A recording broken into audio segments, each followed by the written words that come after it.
Toledo, você examinou uma pesquisa bastante detalhada sobre consumo de cultura em geral e de cinema em particular no Brasil, Uhum, e que faz basicamente uma radiografia, um raio-x, do consumo cultural no Brasil hoje, né. exato. Como que você retrataria essa indústria? Então, é uma série de pesquisas que o João Leiva, que é um especialista estudioso do assunto, tem uma empresa chamada J. Leiva, que contrata o Datafolha já há muitos anos para fazer uma pesquisa. Começou em algumas capitais, no ano passado eles fizeram em todas as capitais brasileiras, e para identificar os hábitos culturais das pessoas. Então, perguntam, o questionário é bastante extenso, perguntam se a pessoa foi ao cinema, se ela leu um livro, se ela jogou jogos eletrônicos, se ela visitou locais históricos, foi a um show de música, participou de alguma festa popular, foi a algum museu, frequentou uma biblioteca, assistiu alguma peça de teatro, show de dança, feira de livro, circo, sarau literário ou concerto de música clássica, né? Não necessariamente de música clássica, um concerto. Os resultados são muito interessantes porque as amostras podem ser lidas por cidade, por capital, ou para o conjunto de todas elas, e você tem dados que você não tem nas bilheterias dos museus, dos cinemas, dos teatros, sobre quem são essas pessoas, a idade delas, a cor, a estado civil, se elas renda, religião, esse tipo de coisa, né? Então, é muito importante essa série de pesquisas, está tendo inclusive uma série de seminários para apresentação dos resultados por todas as capitais brasileiras aí, ou quase todas, para a maioria delas, que o João está fazendo. Eu conversei com ele, o João e eu somos colega desde a faculdade, da gloriosa Escola de Comunicações e Artes da USP, aliás, a gente foi contemporâneo do Marcelo Rubens Paiva, e o João estava dizendo o seguinte, que com relação ao cinema, a gente teve no Brasil, o mundo inteiro teve um vírus destrutivo que foi o coronavírus, que afetou muito profundamente a indústria cinematográfica e mais do que a indústria cinematográfica, ou tanto quanto o hábito de ir ao cinema. Foi uma catástrofe, né? Que ao mesmo tempo que impediu as pessoas de irem ao cinema, fez com que elas adquirissem o hábito de consumir streaming como nunca, né. Exatamente. Então, o efeito disso, e no Brasil você teve dois vírus, né? Você teve o coronavírus e o Bolsonaro, e juntos eles provocaram um estrago ainda maior. Então você tem uma queda em relação a 2019, por exemplo, enorme da frequência de todas essas atividades culturais, mas a do cinema foi mais sentida e a recuperação tem sido mais lenta.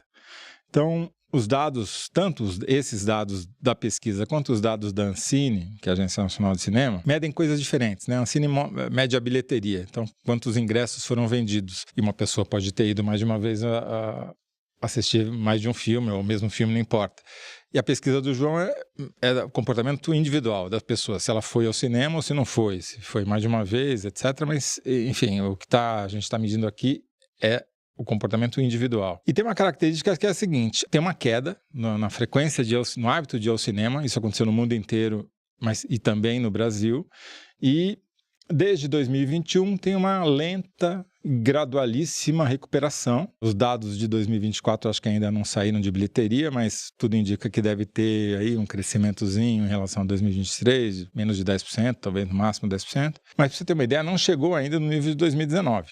Nós estamos abaixo da bilheteria de 2019 e os hábitos aqui da pesquisa do Datafolha que o João encomendou mostram também a mesma coisa, que você tem uma recuperação, mas ela ainda não voltou ao patamar histórico. Por quê? É isso que você estava falando. De um lado, você teve a quebra da cadeia produtiva do cinema, que é um negócio que é complexo, é uma indústria que envolve muita gente. Tá aí, o filme Eu Ainda Estou Aqui demorou 7 anos para ser feito, é uma coisa de longo prazo para maturar. As pessoas precisam trabalhar na rua, precisam trabalhar juntas, né? Não é um trabalho que você faça remotamente. Então, o impacto foi muito grande, desestruturou, muita gente saiu do mercado, foi fazer outra coisa, depois está voltando lentamente, então você teve uma desestruturação da produção. E uma mudança profunda dos hábitos do consumo, porque as pessoas pararam de ir porque os cinemas estavam fechados, tinham medo de se contaminar, mas você tinha uma boa alternativa em casa, que era os streamings. Diferentemente do show de música ou de uma peça de teatro, que não se compara, né, você assistir pelo YouTube ou estar lá presencialmente, né?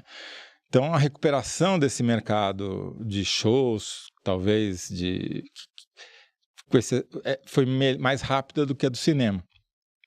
E tem um outro fator muito interessante revelado aqui pela pesquisa do Datafolha que o João analisou, que é o seguinte: em nenhuma de todas essas atividades culturais que eu mencionei, o gap geracional é tão grande. Ou seja, o hábito de ir ao cinema tem tudo a ver com a idade. Então, se a gente pega a população de 16 a 24 anos brasileira que mora em alguma capital, 74%, ou seja, 3 em cada 4 jovens até 24 anos, dizem que assistiram a um filme no cinema no ano passado, ou no ano anterior que a pesquisa foi feita. E só 6% nunca foram ao cinema. Então, lembra, 74% foram no ano passado e só 6% nunca foram. Se você pega a população de 60 anos ou mais, só 26% foram. Então é um terço, é 1 para 3. Os jovens vão ao cinema com 3 vezes mais frequência do que os idosos. E 16% dos idosos nunca foram. É o dobro do que o percentual de jovens. Isso gera um mercado com características particulares. Então, o mercado brasileiro é um mercado que privilegia a comédia. Isso é uma tradição que vem de longo tempo. Se você pega a lista dos mais vistos, vai ter um monte de filme dos Trapalhões e do Didi Mocó entre os mais vistos. Hoje em dia, depois teve o Paulo Gustavo, depois o Hassum.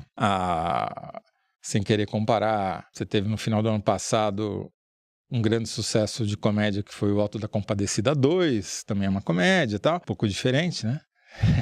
Baseado num texto do Ariano Suassuna, mas, enfim, é o mercado que o mercado realmente consome e pede.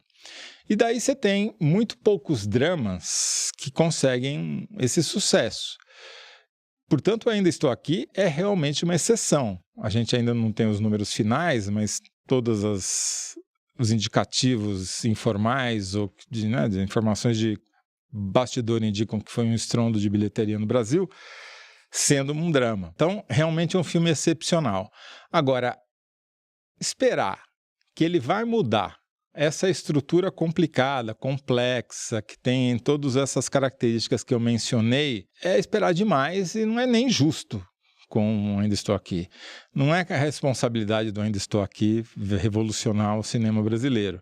Eu acho que ele é uma oportunidade, sim, que é o que diz o João, falou, olha, você está chamando atenção, você está mostrando qualidade, você está atraindo um público não necessariamente jovem, que pode eventualmente voltar aí ao cinema, ou ir mais vezes ao cinema, que é um público mais adulto, ou mesmo de idoso, mas o que vai mudar a história do cinema brasileiro é você ter sistemas de financiamento eficazes, eficientes, que atendam a demanda do público e ofereçam cinema de qualidade, né? Eu conversei, Toledo, com o Felipe Poroger, que é roteirista, escritor, e está na equipe de Sócrates, que é o novo projeto do Walter Salles. O Felipe trabalha na RT, que é uma das produtoras, é coprodutora de Ainda Estou Aqui. Tive uma oportunidade de trabalhar junto com o Felipe por um breve período aí, cara muito bom. E ele faz um festival de curta-metragem desde 2013, tem edições anuais da Finos Filmes, na curadoria. Então ele, por vários ângulos, está dentro da indústria de cinema nacional, e ele dá um depoimento muito interessante, dizendo que, primeiro, o reconhecimento da qualidade do cinema brasileiro nunca se perdeu, apesar desse cenário que você descreve, tanto fora do Brasil como dentro do Brasil. Quem é do nicho sabe da qualidade do talento que se tem aqui dentro. Não existe essa...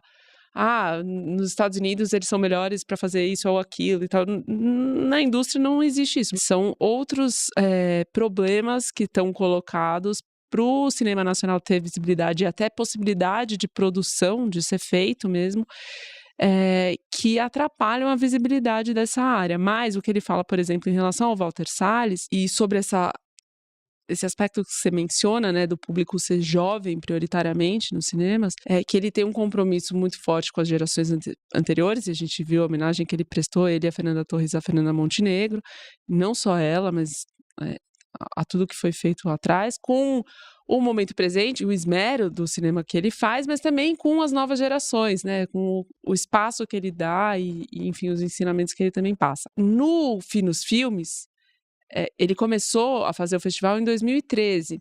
E o Felipe diz que é muito didático acompanhar tudo que aconteceu no Brasil politicamente de 2013 para cá, a forma como o cinema acabou sendo um instrumento de canalização das angústias, das frustrações, mas também das ambições de quem faz cinema no Brasil, e sempre rivalizando com as condições políticas e dificuldades de fazer cinema. Então, se falta no Brasil condição de produção, interesse cultural, interesse econômico, interesse político de viabilizar a produção de cinema no Brasil, não falta em nenhum lugar talento. Ele está em contato com gente fazendo cinema o tempo inteiro. Então é uma questão também de escolhas, né, de decisões a serem tomadas. E Ainda Estou Aqui injeta ânimo em quem faz cinema, mas também na população, né, em acompanhar o que está sendo feito, quais são as produções, enfim.